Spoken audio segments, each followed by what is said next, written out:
And I don't mean material things. Freedom to the land, child, woman, and man. As we take up for what we stand. Better days and better nights. As we stand and unite. We're one and the same. Why is it so hard not to point and to blame? Better sheet, get our houses in order and we'll see the peace. There are steps that we must take if we wanna see. I see my people rising, no more stopping us. Couple billion acres across America, us. The peace rose for the sake of us. The sake of us, the sake of us. I see my people rising, no more stopping us. Couple billion acres across America, us. The peace rose for the sake of us. No more failing, telling me beneath. What a beautiful moment, and a sight I can't wait to see. Even if I miss it, at least I was a part of the mission. Changing lives of men, women, and children. All glory goes to He that causes us all to be. Oh, and if they're thinking we can, we show them that. Just as long as we stand, a monument. We the people can't be broken as long as we stay focused. I see my people rising, no more stopping us. Couple billion acres across America, us. The peace rose for the sake of us. For the sake of us. I see my people rising, no more stopping us. Couple billion acres across America, us. The peace rose for the sake of us. I see my people rising, yeah.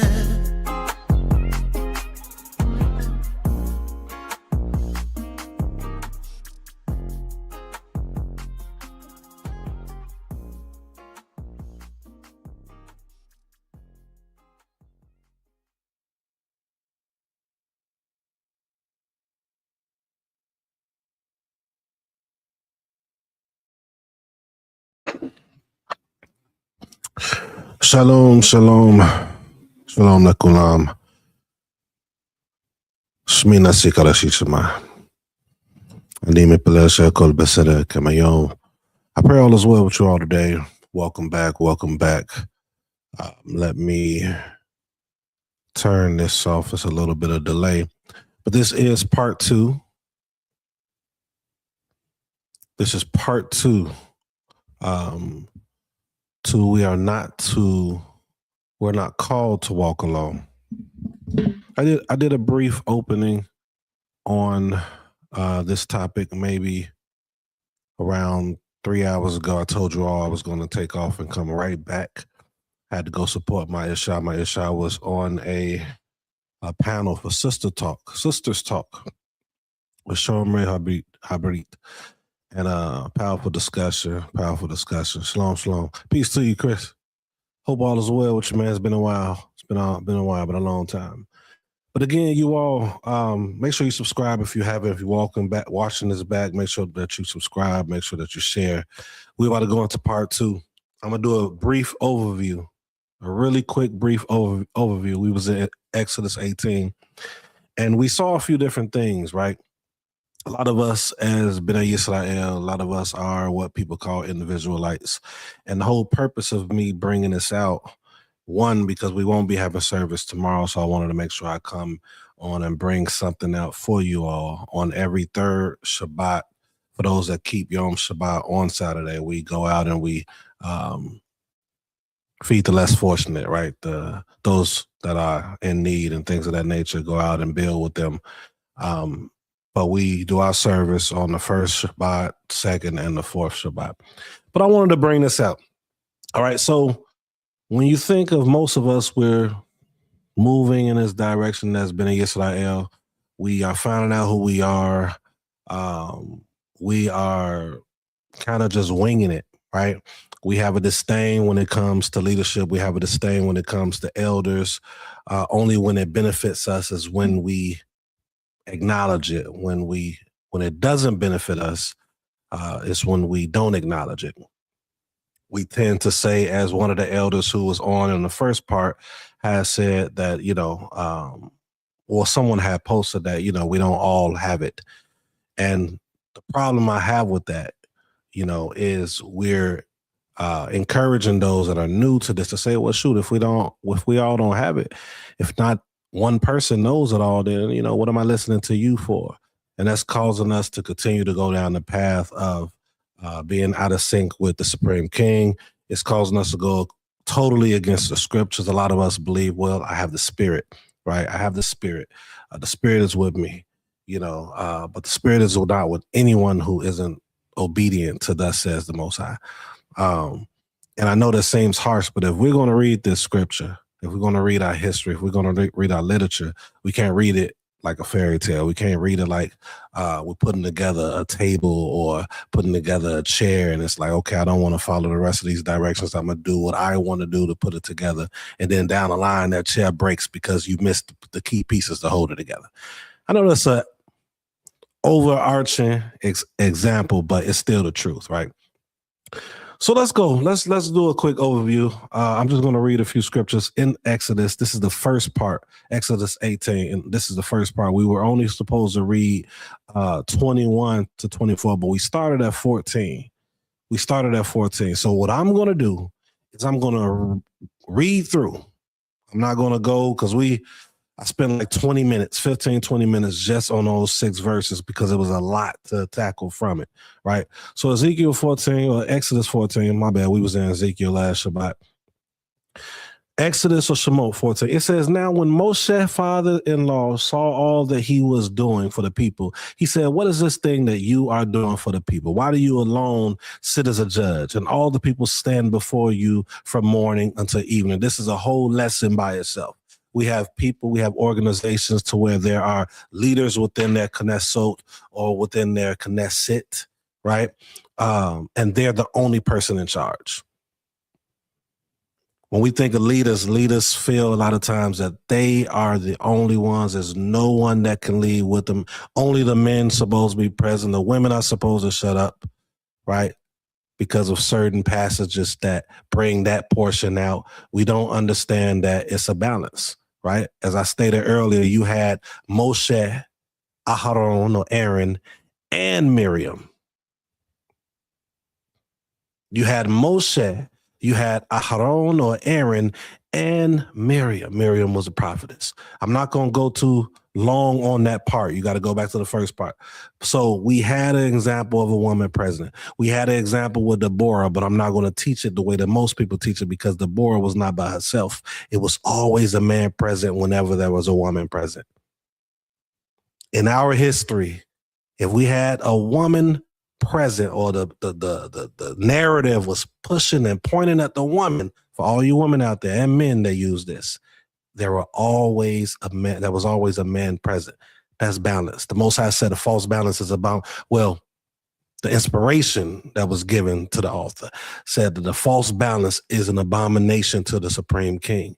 And how does that author understand that to be the case? How does Shlomo understand that to be the case? Because when you look through the scriptures, there is a balance that's always present. And those that did not fulfill it was deemed as wicked, right? Unrighteous, all of these different things. But we're going to let the scripture bring it out, right? So it says, why do you alone sit as a judge? So we should not be sitting as a judge by ourselves. It's a reason that the Most High always, through all the statutes, always dealt with us collectively. I was just watching as my Irshad, my wife, was on the panel, and a question was asked by a young achot, I'll say that, by a young sister. Great question, amazing question. I come into this, I didn't ask for this, right? And it wasn't a bad question. It was a good question. These are questions that adults ask, right? These are questions that adults not able to answer sometimes to Yaladim or to children. These are questions that adults are not even able to answer for other adults. I didn't do this. But what we got to understand that the scriptures is supposed to be for a nation. It was for a nation of people, a nation. Every example of any righteous man or righteous woman, every example of any righteous man and righteous woman. Notice I'm not saying just anyone. Every example of a righteous man or a righteous woman always was a part of something, a group of individuals in their everyday life, because that is what thus says the Most High. So when we're moving alone,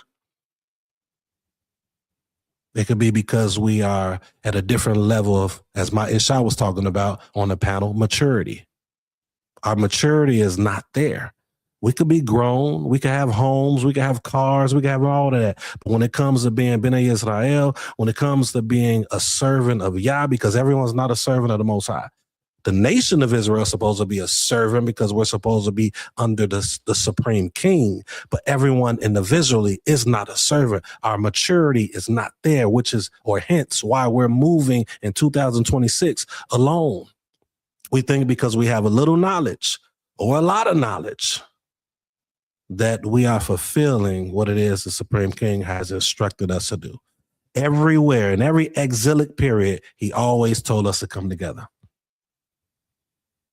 Or used righteous men and women to tell the people it's time to come together, build together. And you always had a small amount of people that understood that, but the majority didn't. We was in the story of, we was in the book of Ezra and the Kimya. We saw it was Zerubbabel. We saw it with Yeshua, right? And I'm talking about the Yeshua that was with Zerubbabel, Ezra times, right? It was over 500,000 of us that didn't want to do what thus says the Most High. Over 500,000, probably almost a million, but only 30,000, 20 to 30,000, the scriptures say 40, knew to do it. So he tells him, don't sit in a seat by yourself. If you are a leader or someone that has a Knesset, you should have other elders and people in office to help. Doing everything yourself is imbalance. You're not operating culturally. I'm not going to say you're not keeping Torah, because sometimes people have to build and get to a position to be able to be trusted. We're going to read that. For those of you that's just coming in now, appreciate you tuning in. Make sure you like, share, and subscribe on YouTube. If you're on Facebook, take a moment, go to House of Balance Network and subscribe to the channel. We always bring out things to provoke thought and change for the benefit of the Supreme King's people. Let's keep reading. It says, what is this thing that you are doing for the people? Why do you alone sit as a judge and all the people stand before you from morning until evening, right? Moshe said to his father-in-law, because the people come to me to inquire of Elohim. In the first portion I had stated today, and it was interesting, someone said on the panel my Isha was just on, that we are arrogant. And that's something I bring out a lot. We're more arrogant than we think we are. We're very arrogant. We get a little knowledge and we become arrogant. And a lot of times the knowledge is not contextually correct. It's out of context. It's regurgitation of teaching that we heard from online by individuals who are regurgitating teaching that they heard from online.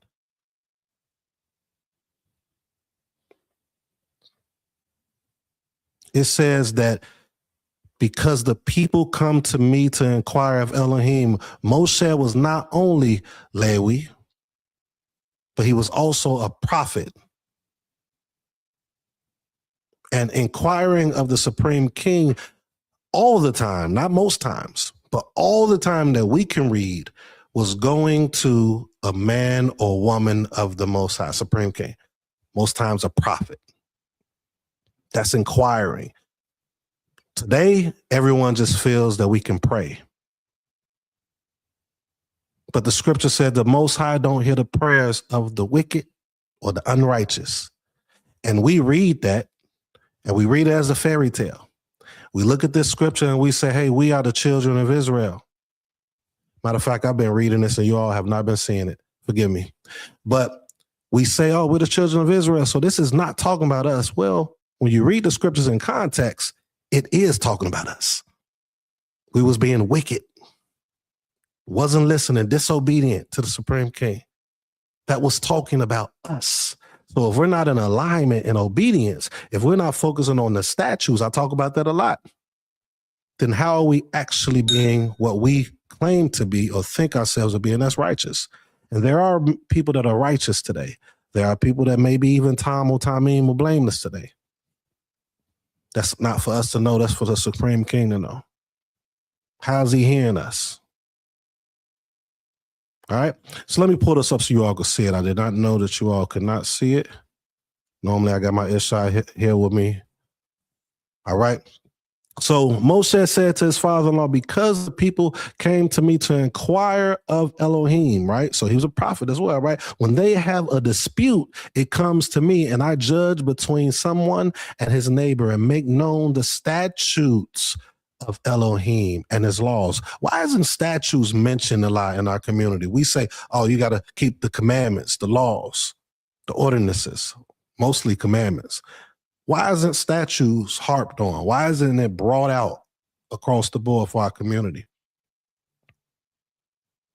Because statutes have to deal with things that is no wiggle room at all. It's fixed. Right? These things are fixed. I got to teach them the statutes of Elohim. And one of the statutes of Elohim is dealing with personal relationships too. So slander. That's why the scripture tells us often to preserve our words. We can destroy homes. We can destroy Knesset, right? Organizations, congregations, camps. We can destroy it just from our words, from being scoffers, which most of us or many of us are. Just watch Facebook. Look at Facebook and ask yourself, are you the individual that's doing scoffing narratives on your posts? Hear me out. It destroys, right? When you're slandering without any type of evidence and you're doing it unrighteously, you're not going before the elders in your communities or the people that may be judges in your communities, but we look at that and say, oh, we ain't doing none of that. We're in exile. We can't do none of that. That's another topic. I'm not going to get into that right now. You could go back and see some of the teachings that we brought out speaking on that and showing how it's still present today. We should still be operating like this today. And we teach, well, we're going to get our land back. The Most High is going to be taking us here. The Most High ain't taking us nowhere if we're not practicing this. How do you go somewhere and you are supposed to be the head of something or be put in a position and you have not been practicing it? Patience, integrity. None of these things you have been practicing, dealing with your own people. Well, actually the Supreme King's people. How? We're going to be the same individuals that was kicked out in the wilderness. The same individuals that was cut off. Because we haven't figured out these statutes. It says, Moshe's father-in-law then said to him, the thing that you are doing is not good. You will surely wear out both yourself and these people who are with you because the task is too heavy for you. You cannot do it alone, right? Now listen to me. I will give you counsel and God and Elohim be with you. You be the people's representative before the Elohim and you bring the disputes to Elohim. Then admonish them about the statutes and the laws.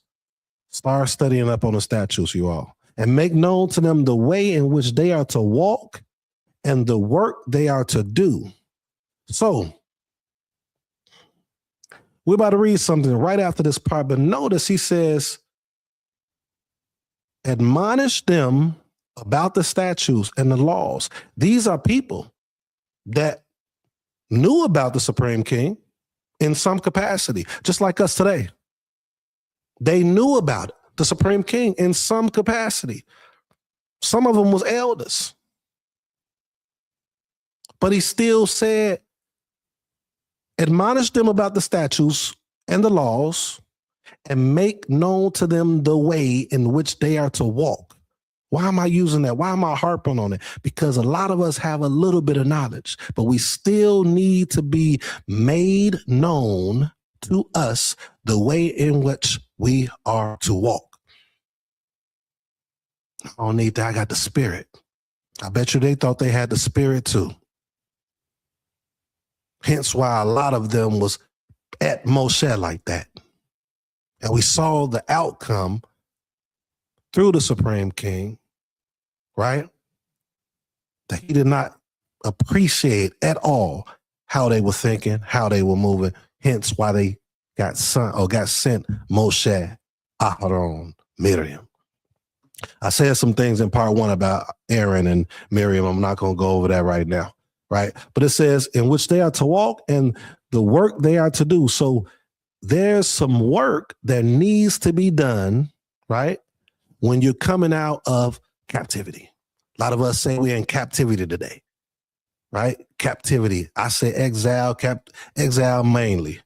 But there's still work to be done in exile. Well, you just talking. No, what about Jeremiah 29? Right?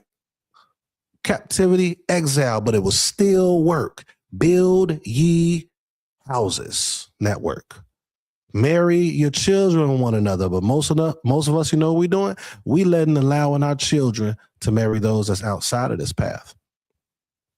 Well, there's some wicked people up in the walk with us, and it's awakening. Find those that are righteous. Simple. Are we doing the work to find those as righteous? Because right here, it says that teach them the way they're supposed to walk and the work they are to do. What's the work?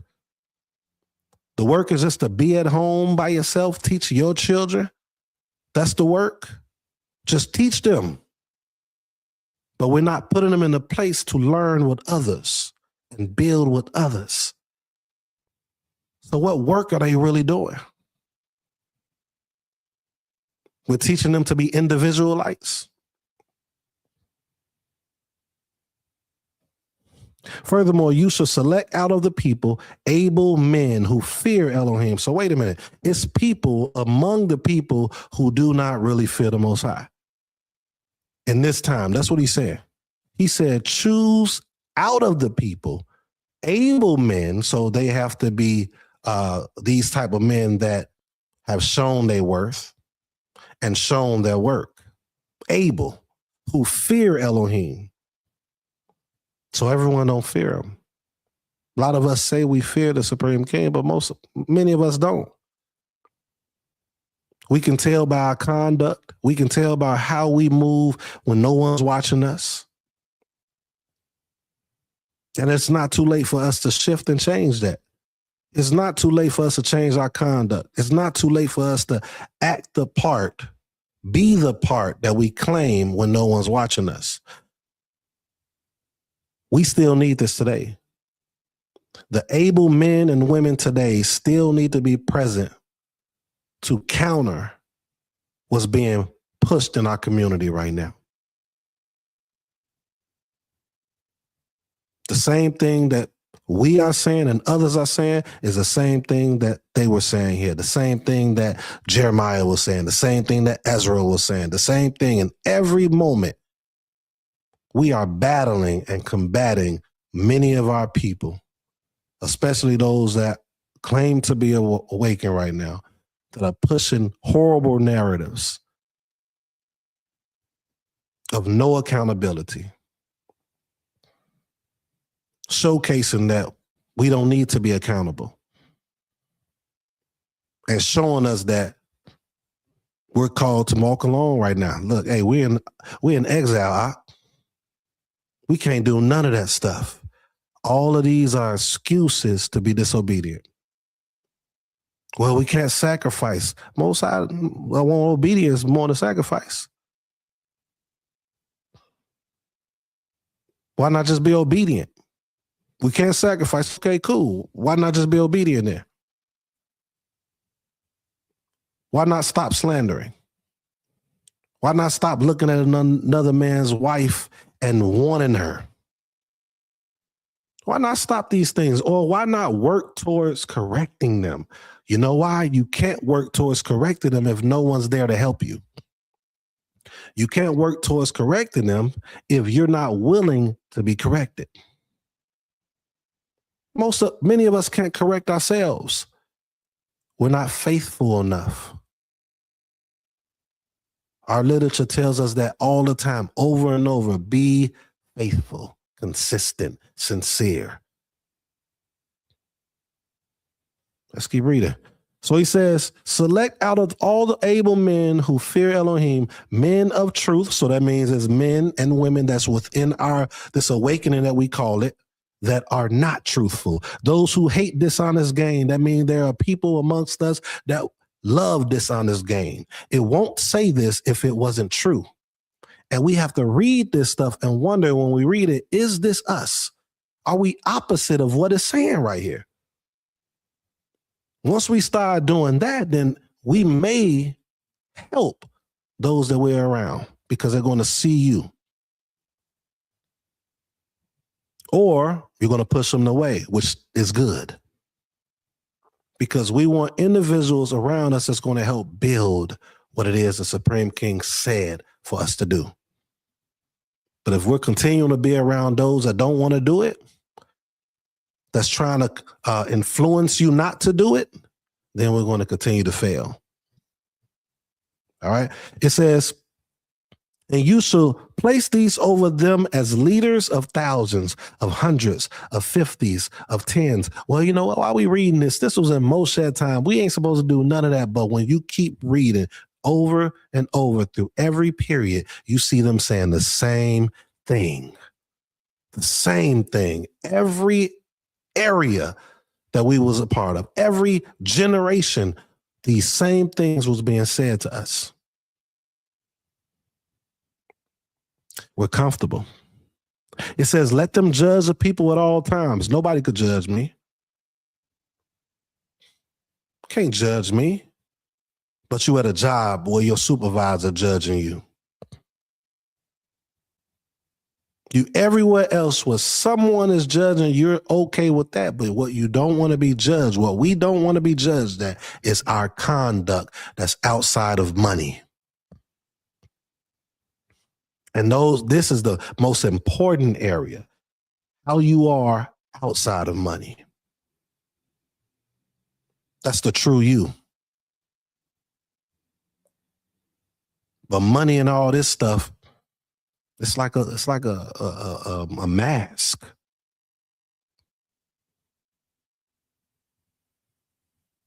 Which is why we keep failing. Let them judge the people at all times. Righteous men. Notice it said those men that fear, right? We don't want to deal with teachers or elders or nothing today because, man, they all wicked. No, those that say, this is my opinion, those that teach everyone on social media, the elders, all assemblies, all teachers are wicked. 9 times out of 10 are living a wicked life. Those that teach that all assemblies, all teachers, and all leaders are all wicked today. I don't trust no man. Quoting scriptures out of context, by the way, are more than likely living a life where their conduct is opposite of what the Supreme King is telling us to do, that don't even require sacrifice.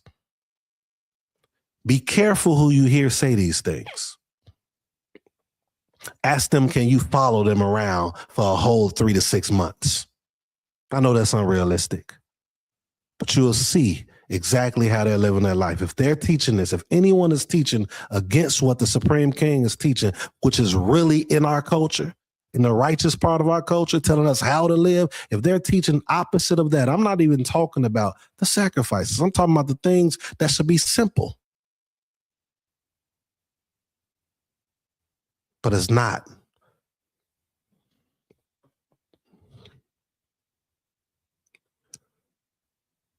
And let it be that they will bring to you every major matter.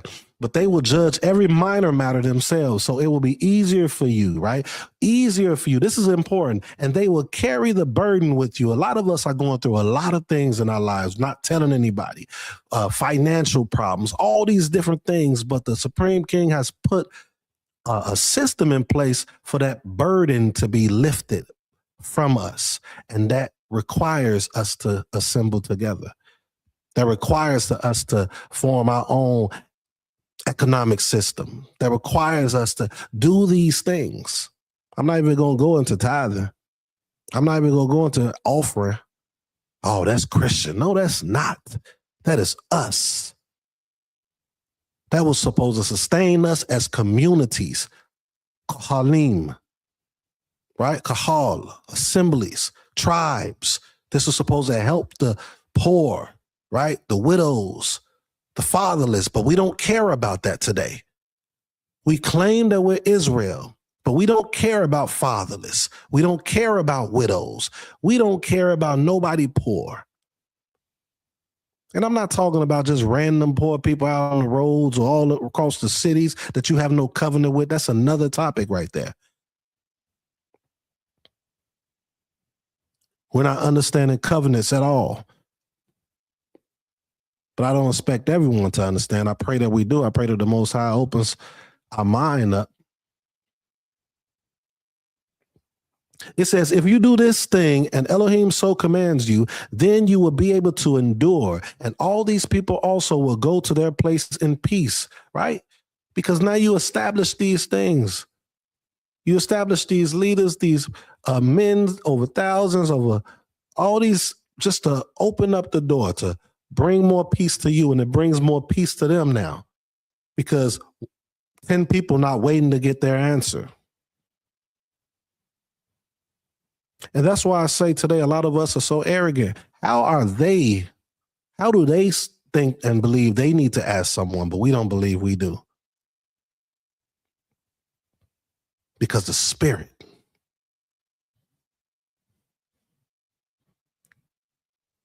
The Spirit is needed, but competency is as well. Ethics is as well. Most times the Spirit ain't even amongst most of us to say it. One moment we're in the Spirit, the rest of the 10 hours we're not. We're more Christian than we think we are. But we bang on Christians, all right? It's a difference between Christian, the people, versus the system that's corrupted us. All right. Let's go ahead and jump to, I'm going to take us to a few other places. This was the first part of it. We saw examples with Moshe.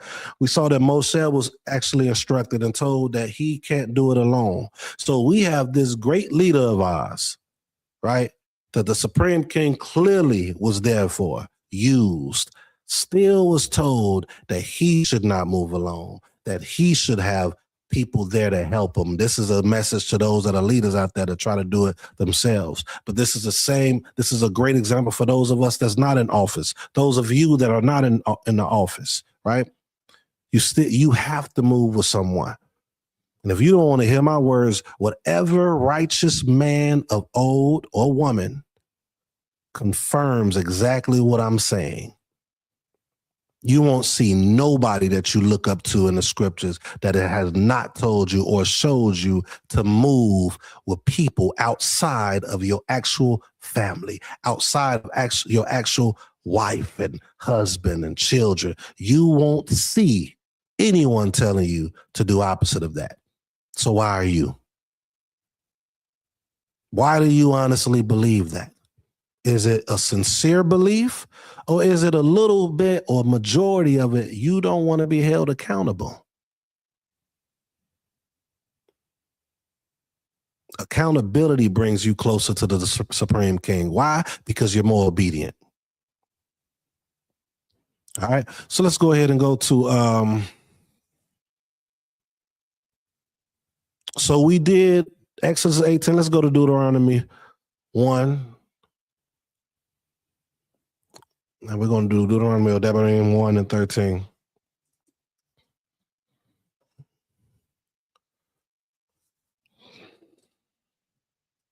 So the first one is showed that leadership is delegated. If you're becoming a leader yourself, it's exceptions to the rules. But if you become a leader or claiming to be something and you have not been delegated, in today's time, 9 times out of 10, that's not the operation culturally. And it's a huge chance that you're not moved by the Supreme King. Huge chance. I'm not going to say that's 100% because there's always exceptions to the rules. Always exceptions to the rules, but everyone's not the exception. I'm not even calling myself an exception. That's why I went through the proper channels culturally, as we have always been through. Everyone. Even your greatest example in our history, whatever person that is to you, went through channels before they went their route. Think about it. Think hard on what I'm saying. Right? So structure prevents disorder, which a lot of us are in. Accountability is built into community life, which we won't see no example within the scriptures that wasn't the case. All right? Let's go to Devarim. We're going to go down to verse 13. All right. And it says, obtain for yourselves men who are wise, discerning, and informed from your tribes, and I will appoint them as your heads. So this is very important. We see a lot of people going through new congregations, new assemblies, or forming their own, right? And it's based on knowledge more than anything. Right? It's based on knowledge. And that's why a lot of people are being hurt. They're going to these camps. They're going to these, and every camp is not bad, trust that. They're going to these camps. They're learning from these men or women, whatever it is. But do these men have these 3 attributes, these 3 things that it's saying? Obtain for yourselves men who are wise. Well, how do we know who's wise? Today, everyone knows something. Today, everyone has some type of knowledge. The best way to know if someone is wise is how they're living. The best way to know if someone is wise is how they're living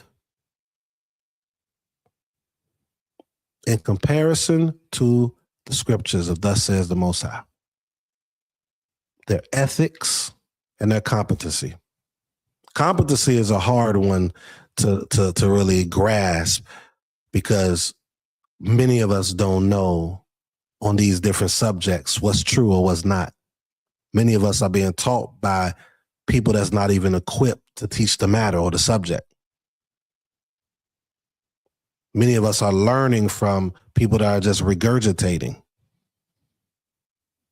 and creating doctrines. So that one is kind of hard to kind of grasp, the competency, because anything sounds good to most of us. But one of the things that can truly help is to see are they ethical?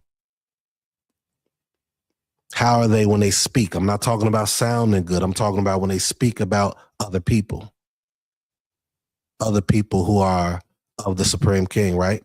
The Supreme King's people. How are they talking about the people of Israel?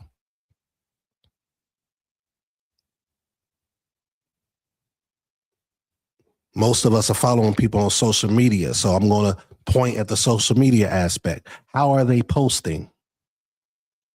But see, most of us are not looking at that. We don't care about that. We just want the knowledge.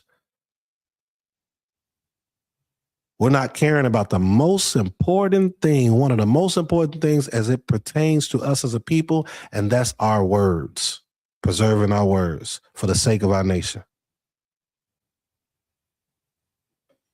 So it says, obtain for yourselves men who are wise, discerning, right? Meaning being able to discern the matter, how to operate within it, discern what's right and what's wrong. Well, we should know what's right or wrong. No, we don't.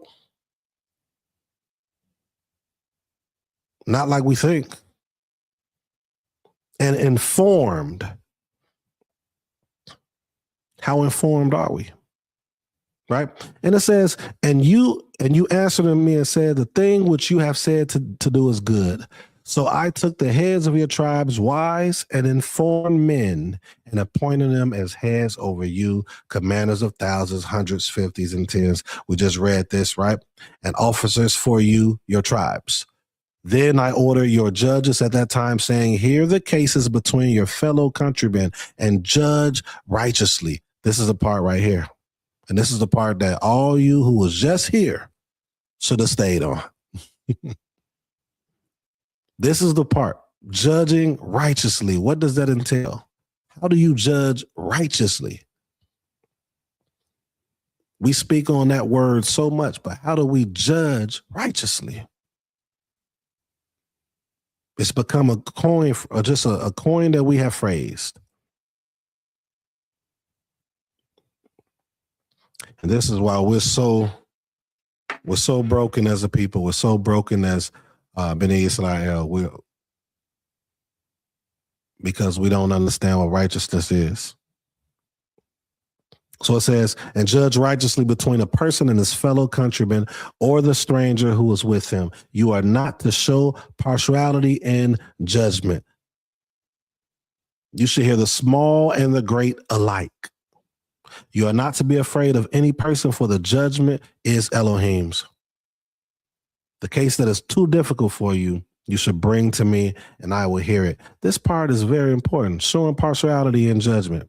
That means those, that's your homie, your girl, whoever it is, you have to stay consistent. But this is not for everyone. All right, so I'm about to close out, you all. I just wanted to bring two parts. I'll probably continue with the next one, the next parts. There's about 3 more parts outside of this, and we'll continue this. I think that it's important that we continue this topic. We are not to walk alone. Right? Scripture even says, it's not good for man to be alone, even though I know that it's talking about the man and a woman, but that's just man in general. We should not be alone. But even when we're together, there needs to be structure so that we can continue to prosper, continue to grow, continue to be there for one another, to continue to take the burdens off of each other and actually build. That's the whole purpose. All right, you all. So may the Most High bless and guard you. Yaberechem, Yahweh Yishmerechem. Rest well. Keep growing. Keep striving to be perfect. Keep striving to be Tamim, righteous, and true servants of the Supreme King. Shalom, shalom to you all.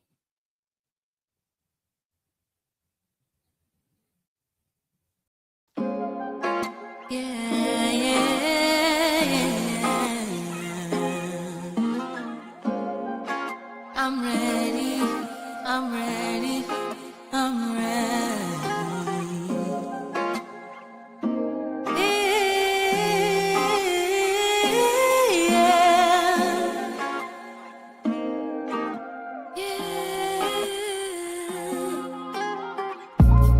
I see a dream, that dream is green, and I don't mean material things. Freedom to the land, child, woman, and man, as we take up for what we stand. Better days and better nights, as we stand and unite. We're one and the same. Why is it so hard not to point and to blame? Better sheet, get our houses in order, and we'll see the peace. There are steps that we must take if we want to see. I see my people rising, no more stopping us. Couple billion acres across America, us. The peace rose for the sake of us. The sake of us, the sake of us. I see my people rising, no more stopping us. Couple billion acres across America, us. The peace rose for the sake of us. No more feeling, telling, being beneath. What a beautiful moment, and a sight I can't wait to see.